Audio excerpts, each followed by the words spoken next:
নমস্কার। সকল ভক্ত বন্ধুদের সাদর আহ্বান জানাই রামকৃষ্ণ মঠ ও মিশনের পূজা ফেসবুক পেজে।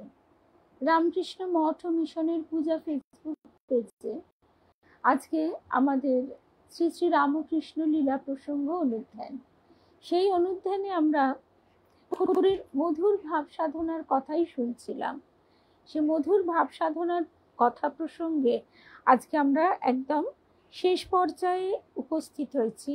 সেখানে ঠাকুর কিভাবে নিজেকে সাধনকালে দেখছেন, কিভাবে ব্রজেশ্বরী শ্রীমতী রাধারানীর প্রেমে সেই দিব্য মহিমা, সেই সুখদেব প্রমুখ আত্মারাম মুনি সকলের দ্বারা যে আধ্যাত্ম অনুভূতির কথা ঠাকুর যা নিজের ভিতরে অনুভব করছেন তাই যেন দেখতে পাচ্ছেন। আমরা ঠাকুরের মধুর ভাবের কথা শুনব। সকল ভক্ত বন্ধুদের শুভ সন্ধ্যা জানাই। শুভ সন্ধ্যা রুদ্রাণী, শুভ্রা, রুমাদি, বিলাসপুরের দিদি, শুভ সন্ধ্যা। আর আমাদের রুদ্রাণী নবদ্বীপে যাচ্ছে।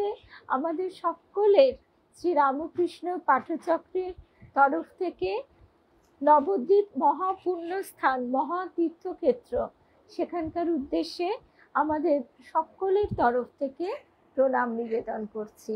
রুদ্রাণীর দায়িত্ব সেই প্রণাম পৌঁছে দেওয়া, আর শারদেশ্বরী আশ্রমে বিশেষ করে মায়েদেরকে বলা, কেননা মায়েদের যে স্নেহ। একটা ছোট্ট কথা আজকে বলবো। রুদ্রাণী যখন ফোন করেছিলে তখন বলবো বলবো করে ভুলে গেলাম, এবার এখন মনে করে রেখে দিয়েছি বলবো বলে। তোমাকে দেখলেই বলবো, একেবারে দেখে মানে রুদ্রাণীকে দেখেই একদম স্মরণে রেখে দিয়েছি, বলছি। তার আগে ঠাকুর মায়ের শ্রী চরণে সাষ্টাঙ্গ প্রণাম নিবেদন করে শ্রী গুরুদেবকে স্মরণ করে আমরা শুরু করব আজকের লীলা অনুধ্যান। শুভ সন্ধ্যা কাবেরী, সুস্মিতা, সঙ্গীতা, জয়শ্রী, সিদ্ধার্থ, শুভ সন্ধ্যা। আচ্ছা সিদ্ধার্থ, তোমাকে শর্মিতাদি ফোন করবে নবদ্বীপে সম্ভবত শারদেশ্বরী আশ্রমেরই কোনো প্রয়োজনের জন্য থাকবে, অথবা কোনো সেবা, সেটা আমি ঠিক বলতে পারবো না। শুভ সন্ধ্যা লক্ষ্মী, কল্যাণীদি, শুভ সন্ধ্যা জয়িতা, রিমা, একদম রেণুকাদি যেদিন থাকে, রেণুকাদির কথা সবার আগে বলি। আমাদের এই দিদিরা রেণুকাদি, কল্যাণীদি, রুমাদি, শুভ্রাদি, এদেরকে সেই আজ 5 বছর পেরিয়ে যাচ্ছে। আমরা সবাই কত ওঠা পড়া, কখনো কখনো তারা বাইরে বিদেশেও আত্মীয় পরিজন সন্তানের কাছে যাচ্ছে, তাও এই যে একসঙ্গে পথ চলা, এর কোনো তুলনাই হয় না। শুভ সন্ধ্যা কল্যাণীদি, অনিতা, রূপা, সনেট রয়, জয়িতা, শুভ সন্ধ্যা। আচ্ছা, যে কথায় কাবেরীকে তো আগেই দেখেছি, কুমকুম দি, লক্ষ্মী, যে কথা বলছিলাম সেটা হচ্ছে শর্মিলা ত্রিবেদী, রূপা ভট্টাচার্য, শুভ সন্ধ্যা। যে কথা বলছিলাম সেটা হচ্ছে রুদ্রাণী, আমরা সেবার যাচ্ছি নবদ্বীপে। সেবার মানে ওই একবারই গেছি, আরেকবার গিয়েছিলাম বটে আমার মানে পরিবার এবং আত্মীয়দের সঙ্গে, কিন্তু সে যাওয়াটা একেবারেই অনুভবে পৌঁছয়নি, কেননা মানে অদ্ভুত ব্যাপার। শুভ সন্ধ্যা অজয় চক্রবর্তী মহাশয়, একদম বাংলাদেশ থেকে শুভ সন্ধ্যা জানাই, অনেক ভালোবাসা, শুভেচ্ছা, শুভ সন্ধ্যা। আচ্ছা, আমরা সেবারে যেবার পরিবারের সঙ্গে গেছি, সেবার প্রথমে আমরা গিয়েছিলাম অবশ্য মায়াপুরে। সেখান থেকে আমরা নদী পার হয়ে পৌঁছলাম নবদ্বীপে। এবার নবদ্বীপে দুপুরবেলা গিয়ে প্রায় পৌঁছেছি, আর তখন যে টোটো দাদা আমাদের নিয়ে ঘোরালেন তিনি কিন্তু একবারের জন্যও জানালেন না যে আমাদেরও অবশ্য মাথায় আসেনি যে দুপুরবেলা অধিকাংশ মন্দিরই বন্ধ থাকে। তারা সব মন্দিরের দরজা অবধি নিয়ে গিয়ে বলছেন যা বন্ধ, ইস আপনারা আর একটু আগে এলেন না। তা যাই হোক, আর সবার আগে যেটা চোখে পড়েছিল সে অত রকম মোটা মাকড়সার ঝুল ইলেকট্রিক তারের মতো, সেটা বড় অদ্ভুত লেগেছিল। তা কিন্তু সেবার ফিরে এসে ঠাকুরের কাছেই দুঃখ করে বলেছিলাম যে ঠাকুর, এই মানে এত পুণ্য স্থান অথচ তার কোনো অনুভূতিই হলো না।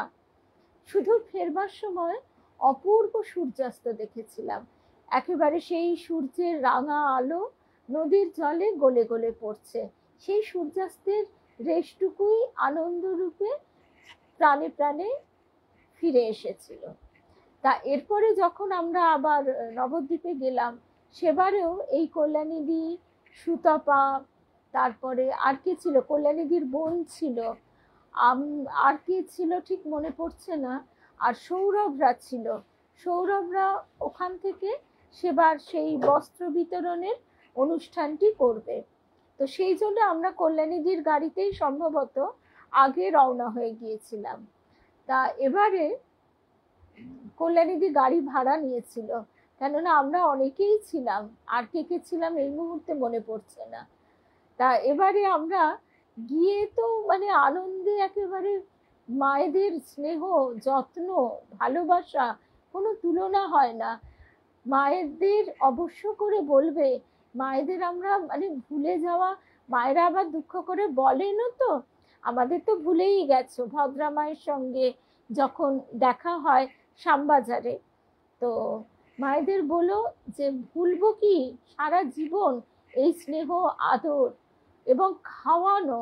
একদম শ্রী শ্রী মায়ের যে পা ছড়িয়ে বসা ছবিটা, সেই ছবিটা ভীষণ মানে মিলে গেছে ওই মায়ের সঙ্গে। আমাদের প্রত্যেকের একসঙ্গে মনের মধ্যে একেবারে যেন বেজে উঠেছে সেতারের সুরের মতন, যে মা ঠিক অমনি করে পা ছড়িয়ে বসে এত যত্ন করে করে খাওয়ানো। আর একটা রুটি কার জন্য রাখবো, খাও খাও করে। আর একটা জিনিস, মোচা ওখানে প্রতিদিন হয়, অনেকেরই নিয়ম থাকে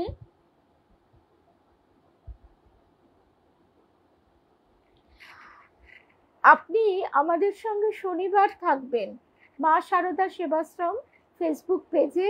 আমরা স্বামীজির অনুধ্যান তো প্রত্যেক সপ্তাহে শুনি, সঙ্গে থাকবেন। আজকে আমাদের প্রসঙ্গ ঠাকুরের কথা। তো আজকে আমাদের এক ভক্ত বন্ধু নবদ্বীপ যাচ্ছে বলে এই প্রসঙ্গ হচ্ছে। আর যে কথায় ছিলাম, তাহলে ফিরে আসি। তা এবারে মোচা ওখানে প্রতিদিন মহাপ্রভুকে নিবেদন করা হয়, কারণ তিনি মোচা খেতে ভীষণ ভালোবাসতেন। তাই ওখানে মোচার জন্য কোনো বার নিষেধ নেই, এই একটা কথা। আর আরেকটি কথা হচ্ছে যে মায়েরা কিরকম আকুল হয়ে অপেক্ষা করেন। এবার আমরা যাচ্ছি, যেতে আমাদের তো অনেকটাই তো ডিস্টেন্স, বেশ দেরিই হচ্ছে, হয়তো আরেকটু আগেই পৌঁছতাম, জ্যাম ছিল। মা সিদ্ধার্থকে ফোন করে করে বারবার জিজ্ঞাসা করছেন, ভদ্রা মা, হ্যাঁ রে ওরা আসবে তো, নাকি মিশনে চলে যাবে, ওখানে প্রসাদ খাবে, আমরা তো সব রান্না করে ওদের জন্য বসে আছি। বারান্দায় পথের দিকে তাকিয়ে মা বসে আছেন, আমরা যাব, আমরা খাবো, তারপরে মা খাবে। এর থেকে মানে যারা এখন মানে বাপের বাড়ির সেই সুধাটুকু মিস করেন, তাদের কাছে তো বাপের বাড়ি বটে। আর আমার তো মনে হয় যে বাপের বাড়ির থেকেও বোধহয় বেশি, কারণ এখানে কোনো জোয়ার ভাটা নেই। সত্যি তাই। শ্রী শ্রী মা যে বলতেন, এখানে মাকে তো জিজ্ঞেস করতো সবাই কে কতটা ভালোবাসে না বাসে, মা বলতেন এখানে কোনো জোয়ার ভাটা নেই।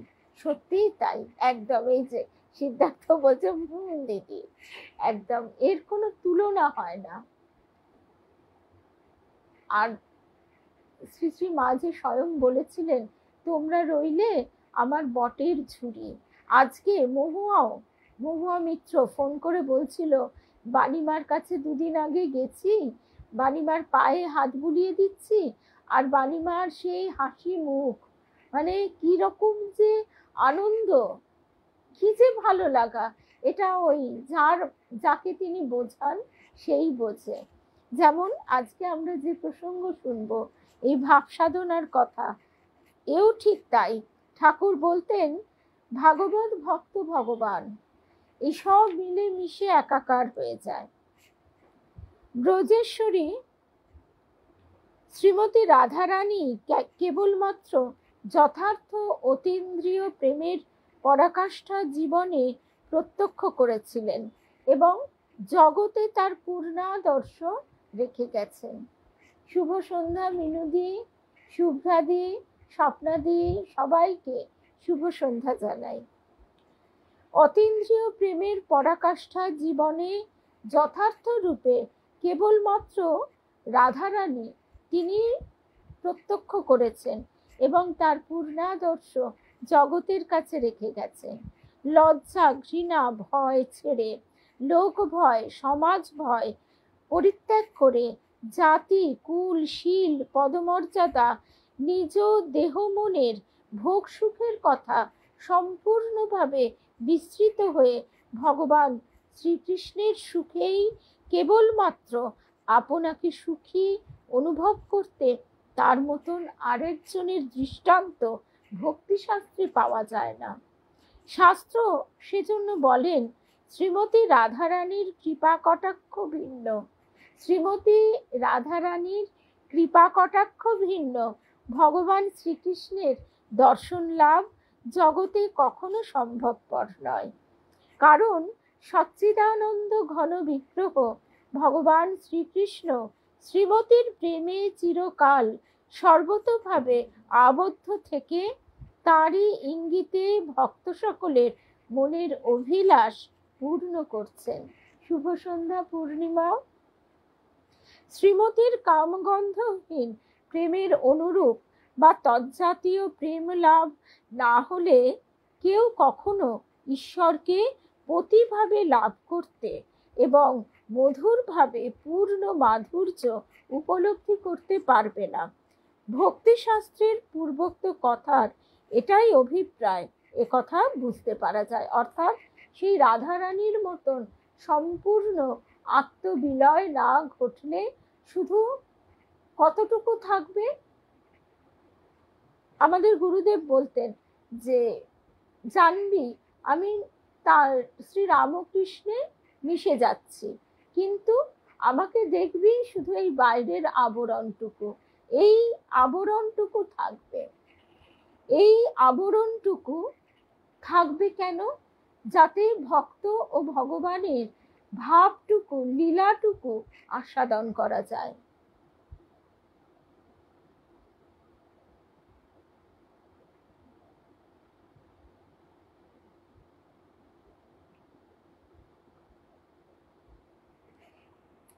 আমাদের ভক্ত বন্ধু বলছেন যে স্বামীজির আদর্শ চারদিকে মানুষের মধ্যে কেন পাই না।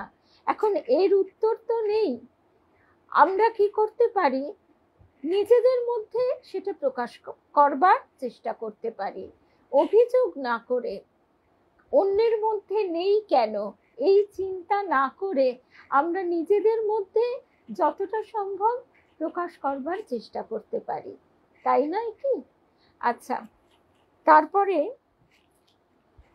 ব্রজেশ্বরী শ্রীমতী রাধারানীর প্রেমের দিব্য মহিমা মায়ারহিত বিগ্রহ পরমহংস অগ্রণী শ্রী শুকদেব প্রমুখ আত্মারাম মুনি সকলের দ্বারা বহুত গীত হলেও ভারতের জনসাধারণ কিভাবে তাকে উপলব্ধি করতে পারবে নিজেদের জীবনে, তা কিন্তু বহুকাল অবধি বুঝতে পারেনি। গৌড়ীয় গোস্বামী পাদগণ বলেন তা বোঝবার জন্য এবং বোঝাবার জন্য শ্রী ভগবানকে শ্রীমতীর সহিত মিলিত হয়ে একাধারে বা এক শরীর অবলম্বনে আবারও জগতে অবতীর্ণ হতে হয়েছিল। অর্থাৎ গৌরাঙ্গ মহাপ্রভু তিনি অন্তঃকরণে শ্রী রাধিকা, আর বহিরঙ্গে শ্রীকৃষ্ণ, তার ভিতরে আধা রাধা আধা কৃষ্ণ। অন্তকৃষ্ণ বহির্গৌর, আবার এই রূপেও তিনি প্রকাশিত, অর্থাৎ অন্তরে তিনি কৃষ্ণ, বাইরে তিনি গৌর। আবার শ্রী রাধিকার রং যেহেতু গৌর, তাই তাকে শ্রী রাধিকার বাইরের রূপের সঙ্গেও মিলিয়ে নেওয়া যাচ্ছে। তো গৌরাঙ্গ দেবের মধুর ভাবের এই যে প্রেমাদর্শ প্রতিষ্ঠা, সেই জন্যই আমরা সেই অপূর্ব বিগ্রহের মধ্যে তারই ইচ্ছা দেখতে পাই, যেখানে আধা রাধা আধা কৃষ্ণ। শ্রীকৃষ্ণ প্রেমে রাধা রানীর মনে যে সমস্ত লক্ষণ প্রকাশিত হতো, পুরুষ শরীরধারী হলেও শ্রী গৌরাঙ্গ দেবের সেই সমস্ত লক্ষণ ঈশ্বর প্রেমের প্রাবল্যে আবির্ভূত হতে দেখেই গোস্বামীগণ তাকে শ্রীমতী বলে নির্দেশ করেছিলেন। অতএব শ্রী গৌরাঙ্গ দেব যে অতীন্দ্রিয় প্রেমাদর্শের দৃষ্টান্ত স্থল, একথা বোঝা যায়। শ্রীমতী রাধারানীর কৃপাভিন্ন শ্রীকৃষ্ণ দর্শন অসম্ভব জেনে ঠাকুর এখন তদ্গত চিত্তে তার উপাসনায় প্রবৃত্ত হলেন। আবার এই ভাব আমরা ঠাকুরের পরে গৌরীমার ভেতরে দেখি। গৌরীমা তার রাধা দামোদর লালকে ঠিক এই মধুর ভাবে পতিরূপে ভজনা করছেন।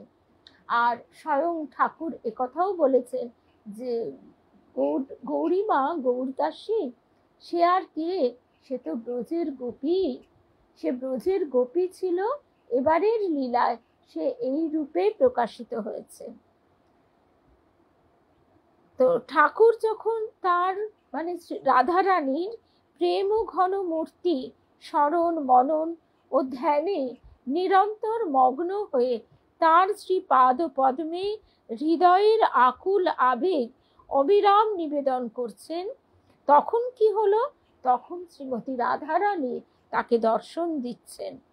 অন্যান্য দেবদেবী সকলের দর্শনকালে ঠাকুর যেরকম প্রত্যক্ষ করেছিলেন, এই দর্শনকালেও ঠিক একই রকম দেখলেন যে সেই মূর্তি তার অঙ্গে মিলে গেল। এই রকম তিনি অনুভব করেছিলেন। তিনি বলতেন, শ্রীকৃষ্ণ প্রেমে সর্বস্ব হারা সেই নিরূপম পবিত্রোজ্জ্বল মূর্তির মহিমা ও মাধুর্য বর্ণনা করা অসম্ভব। শ্রীমতীর অঙ্গকান্তি নাগকেশর পুষ্পের কেশর সকলের ন্যায় গৌর বর্ণ দেখেছিলাম। নাগকেশর ফুল সবাই মোটামুটি আমরা চিনি, তো তার ভিতরে যে একেবারে হলুদ রঙের কেশরগুলি থাকে, ওই রকম হলুদ বরণ। উক্ত দর্শনের পর হতে ঠাকুর কিছুকালের জন্য আপনাকে শ্রীমতী বলে নিরন্তর উপলব্ধি করেছিলেন। আবার ঠাকুর বলতেন যে তিনি এবং মা অভেদ, মা তো স্বয়ং রাধারানী, মায়ের সেই রাধারানী রূপও তিনি কচিত কাউকে দর্শন করিয়েছিলেন। শ্রীমতী রাধারানীর শ্রীমূর্তি ও চরিত্রের গভীর অনুধ্যানে আপন পৃথক অস্তিত্ব বোধ ঠাকুরের এককালে হারিয়ে যায়। সুতরাং তার মধুর ভাব থেকে ঈশ্বর এখন পরিবর্ধিত হয়ে শ্রীমতী রাধারানীর প্রেমের স্বরূপ হয়ে সুগভীর রূপে ঘনীভূত এক জ্যোতি রূপে যেন তার অন্তরে জ্বলজ্বল করতে লাগে। ফলে ওই রকম সবাই দেখত। কি দেখত? শ্রীমতী রাধারানী ও শ্রী গৌরাঙ্গ দেবের মতো ঠাকুরের মধ্যেও মধুর ভাবের যে মহাভাব, তার সর্বলক্ষণ তার দেহে প্রকাশিত হয়েছিল। গোস্বামী পাদগণের গ্রন্থে মহাভাবে প্রকাশিত শারীরিক লক্ষণ সকলের কথা লিপিবদ্ধ আছে। এই লক্ষণ যে কিরকম হয়, এটা যতদিন আমরা না চোখে দেখতে পাই, চাক্ষুষ করি, ততদিন কিন্তু বই পড়ে ধারণা হয় না। আমাদেরও গায়ে কাঁটা দেয়, অনেক কারণে দেয়। শীত করলে, ভয় পেলে, অনেক সময় কোনো ঈশ্বরীয় প্রসঙ্গেও দেয় বটে, কিন্তু সেটা একরকম। আর এই রোমাঞ্চ সত্যি কদম্ব পুষ্পের ন্যায়। আমাদের গুরুদেবের এইরকম ঠাকুরের নাম করতে করতে, হরিনাম করতে করতে এইরকম ভাব হতো।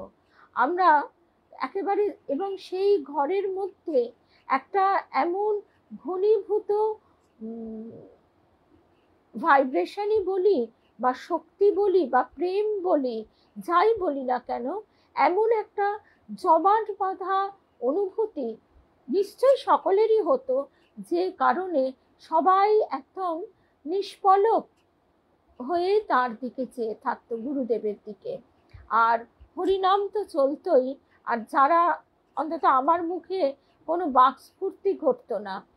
আর সেই সময় দেখতাম গুরুদেব বসে থাকতে থাকতে যেন একেবারে অদ্ভুতভাবে কেঁপে উঠছেন, মানে এমন শিহরণ যে সোজা হয়ে বসে থাকতে থাকতে তার ভেতর থেকে কে যেন নাড়িয়ে দিচ্ছে, এবং সেই কম্পনটা মেরুদণ্ডের নিচ থেকে উপর অব্দি।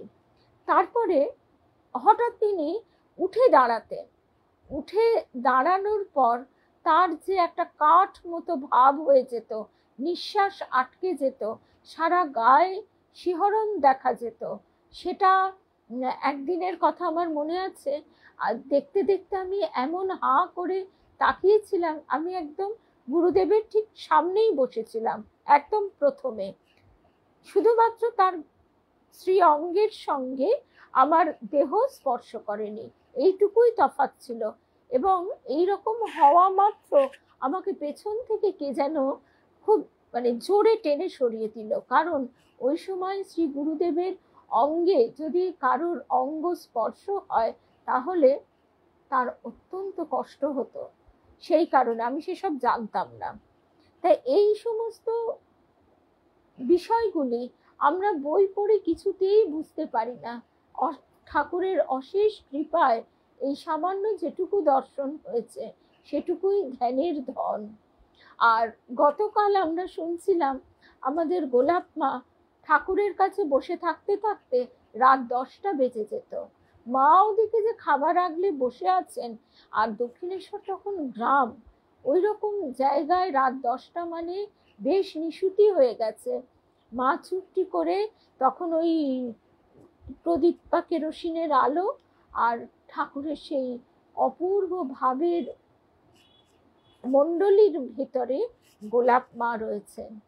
এই কথাটা কাল থেকে সারাক্ষণ মনে হচ্ছে, কারণ গোলাপ মাকে মায়ের সখী আর ঠাকুর স্বয়ং নারায়ণ, এই যে কি অপূর্ব দিব্য লীলা, কালের এক মানে অংশে কিভাবে, বা অংশই বা বলি কি করে, কাল তো সীমাহীন, সীমা ভাবনা সব কিছুর অতীত, আমাদের চিন্তার অতীত, কালের সেই একটি প্রেক্ষাপটে যে অপূর্ব দিব্য লীলা ঘটে গেছে, আজকে আমরা তার সুবাসটুকু যেন মনে প্রাণে নিতে পারি। শ্রীকৃষ্ণ বিরহের দারুণ যন্ত্রণায় ঠাকুরের শরীরের প্রতি রোমকূপ হতে রক্ত বেরোনোর কথা আমরা জানি।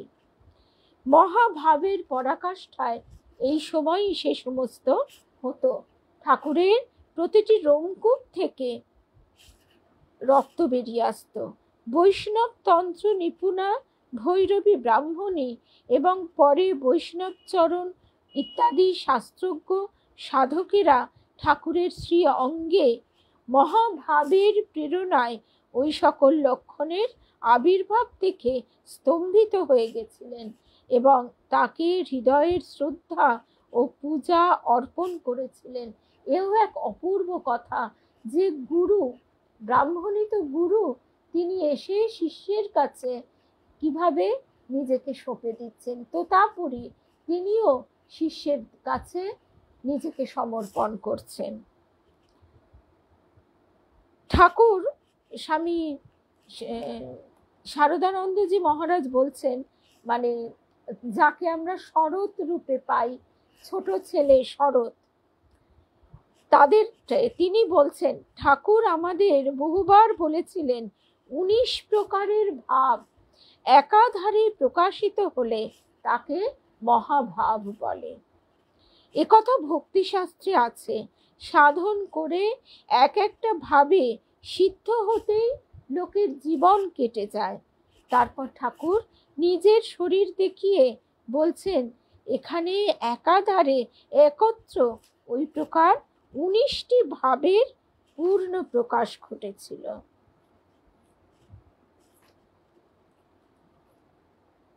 সেই ভাবগুলি কি?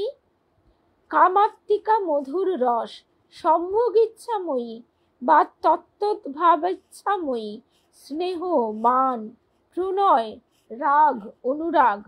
আবার সম্বন্ধাত্মিকা, সেগুলি হচ্ছে শান্ত, দাস্য। দাস্যর মধ্যে আবার স্নেহ, মান, রাগ, প্রণয়। সখ্য, সেখানেও স্নেহ, মান, প্রণয়, রাগ, অনুরাগ। বাৎসল্য, স্নেহ, মান, প্রণয়, রাগ, অনুরাগ। এই সমস্ত ভাবের ভিতরে আরো যে সূক্ষ্ম সূক্ষ্ম ভাবগুলি রয়েছে, এইভাবে 19টি ভাব ঠাকুরের মধ্যে তখন খেলা করত। প্রকৃতি ভাবিতে ভাবিতে তিনি এই কালে এত দূর তন্ময় হয়ে গিয়েছিলেন যে স্বপ্নে বা ভ্রমেও কখনো আপনাকে পুরুষ বলে ভাবতে পারতেন না, এবং স্ত্রী শরীরের ন্যায় কার্যকলাপে তার শরীর ও ইন্দ্রিয় স্বতই প্রবৃত্ত হতো। আমরা তার নিজ মুখে শ্রবণ করেছি। স্বাধিষ্ঠান চক্রের অবস্থান প্রদেশের রোমকূপ সকল হতে তার এই কালে প্রতি মাসে নিয়মিত বিন্দু বিন্দু শনিত নির্গমন হতো, এবং স্ত্রী শরীরের ন্যায় প্রতিবারই উপর্যুপরি দিবসত্রয় ওই রূপ হতো। তার ভাগ্নে হৃদয়নাথ আমাদের বলেছেন তিনি নিজের চোখে তা দর্শন করেছেন, এবং পরিহিত বস্ত্র দুষ্ট হইবার আশঙ্কায় ঠাকুরকে ওই সময়ে কৌপিন ব্যবহার করতেও দেখেছেন। এগুলো হয়তো আমাদের সাধারণভাবে, আমরা নিজেদের তো খুব আধুনিক বিজ্ঞান মনস্ক ভাবি, আমাদের হয়তো বিশ্বাস হতে চাইবে না, কিন্তু আমরা যদি আধ্যাত্মিক বিষয় একটু বোঝবার পড়বার ধৈর্য রাখি, এবং আমাদের কতটা যে ভারতবর্ষ সমৃদ্ধ এই আধ্যাত্মিক শক্তি এবং ভাবে, সেটা যদি আমরা জানবার চেষ্টা করি, তাহলে আমরা বুঝবো যে এটা কিন্তু অদ্ভুত হলেও অলৌকিক নয়। সাধন পথে এইরকম বিচিত্র ঘটনা, যেমন বিজয় কৃষ্ণ গোস্বামীজি, তার গা থেকে মধু ক্ষরণ হতো। শুধু মধু ক্ষরণ হতো না, মধুর মতো গন্ধ বেরোতো, পিঁপড়ে এসে একেবারে সেই জায়গায় জমে যেত। পিঁপড়েরা মধুর গন্ধ পেলে স্বভাবতই আসবে। তা এরকম বিচিত্র সমস্ত কথা আমাদের কাছে যতই বিচিত্র মনে হোক না কেন বা অলৌকিক মনে হোক না কেন, এগুলি কিন্তু ঘটেই থাকে। তারপরে ঠাকুরের প্রতিভাবে ঈশ্বর প্রেম এখন পরিশুদ্ধ ও ঘনীভূত হওয়াতেই তিনি পূর্বোক্ত প্রকারে ব্রজেশ্বরী শ্রীমতী রাধারানীর কৃপা অনুভব করেছিলেন, এবং ওই প্রেমের প্রভাবে স্বল্পকাল পরেই সচ্চিদানন্দ ঘন বিগ্রহ ভগবান শ্রীকৃষ্ণের পূর্ণ দর্শন লাভ করেছিলেন। শুভ সন্ধ্যা, একদম সোমা, শুভ সন্ধ্যা। সঙ্গীতা, এটা অবিশ্বাস করা যায় না বলেই অবিশ্বাস করিনি, কিন্তু স্তম্ভিতই হবার মতো। আচ্ছা, তারপরে যে কথায় ছিলাম, দৃষ্ট মূর্তি অন্য সকলের ন্যায়, অর্থাৎ শ্রীকৃষ্ণের পূর্ণ দর্শন লাভের পর সেই মূর্তি তার শ্রী অঙ্গে মিলিত হয়েছিল।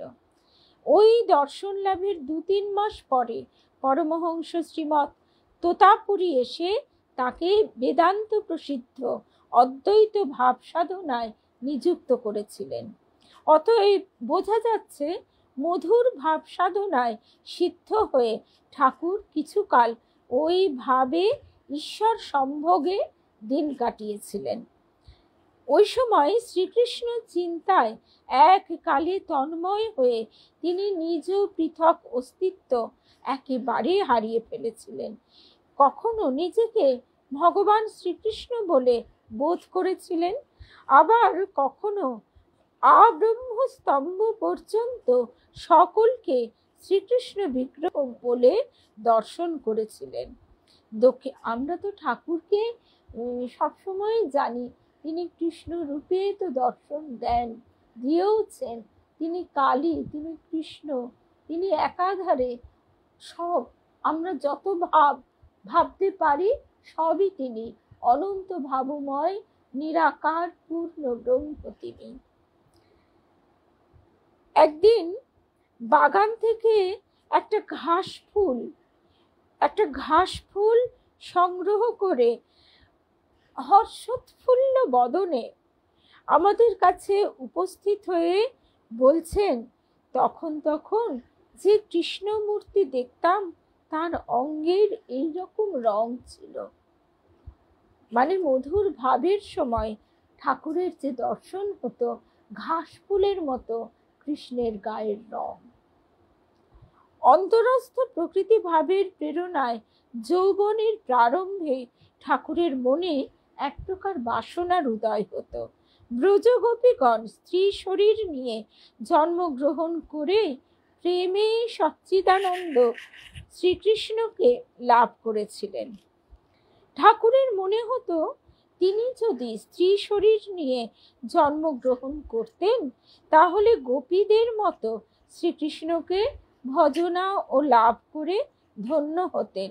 ওই জন্য নিজ পুরুষ শরীরকে শ্রীকৃষ্ণ লাভের পথের অন্তরায় বলে বিবেচনা করে তিনি কল্পনা করতেন যে যদি আবার ভবিষ্যতে জন্মগ্রহণ করতে হয় তবে ব্রাহ্মণের ঘরে পরমা সুন্দরী দীর্ঘকেশী বাল বিধবা হবেন এবং শ্রীকৃষ্ণ ভিন্ন অন্য কাউকেও পতি বলে জানবেন না। তাই তো মায়েদের শারদেশ্বরী আশ্রমে মায়েদের মা বলেছিলেন, শ্রী মা, আমার মেয়েরা চুল কাটবে না। শ্রীকৃষ্ণ ভিন্ন অন্য কাউকেও পতিভাবে জানবেন না। মোটা ভাত কাপড়ের মতো কিছু সংস্থান থাকবে, কুঁড়ে ঘরের পাশে 2-1 কাঠা জমি থাকবে, যাতে নিজে হাতে 2-5 প্রকার সবজি উৎপন্ন করতে পারবেন। আর সঙ্গে একজন বৃদ্ধা অভিভাবিকা, একটি গাভী, যাকে স্বহস্তে দহন করতে পারবেন। আর সুতো কাটবার একটা চরকা থাকবে। বালকের কল্পনা আরো অধিক অগ্রসর হয়ে ভাবত দিনের বেলা গৃহকর্ম সম্পাদন করে ওই চরকায় সুতো কাটতে কাটতে শ্রীকৃষ্ণ বিষয়ক গান গাইবেন। আর সন্ধ্যার পর ওই গাভীর দুগ্ধে মিষ্টি তৈরি করে শ্রীকৃষ্ণকে নিজের হাতে খাওয়াবেন। আর ব্যাকুলভাবে কাঁদতে কাঁদতে তিনি কৃষ্ণ বিরহে একেবারে আকুল হয়ে থাকবেন। ভগবান শ্রীকৃষ্ণ সেই কান্নায় নিশ্চয়ই প্রসন্ন হবেন এবং গোপ বালক বেশে সহসা আগমন করে ওই সকল গ্রহণ করবেন এবং সকলের অগোচরে তার কাছে নিত্য যাতায়াত করতে থাকবেন। ঠাকুরের মনের বাসনা ওইভাবে পূর্ণ না হলেও মধুর ভাবের সাধনকালে তিনি নিজেকে রাধারানী রূপে অনুভব করেছিলেন, দর্শন করেছিলেন। ওই সময়ে বিষ্ণু মন্দিরের সামনের দালানে বসে তিনি একদিন শ্রীমদ্ ভাগবত পাঠ করছিলেন। ওই সময় তিনি একদিন শ্রীমদ্ ভাগবত পাঠ করছিলেন। শুনতে শুনতে ভাবাবিষ্ট হয়ে ভগবান শ্রীকৃষ্ণের জ্যোতির্ময় মূর্তি দর্শন করেন। পরে দেখতে পেলেন ওই মূর্তির পাদ পদ্ম হতে মোটা দড়ির মতো একটা জ্যোতি বহির্গত হয়ে প্রথমে ভাগবত গ্রন্থকে স্পর্শ করল, পরে তার নিজ বক্ষস্থলে সংলগ্ন হয়ে ওই তিন বস্তুকে এককালে সংযুক্ত করে রাখলো।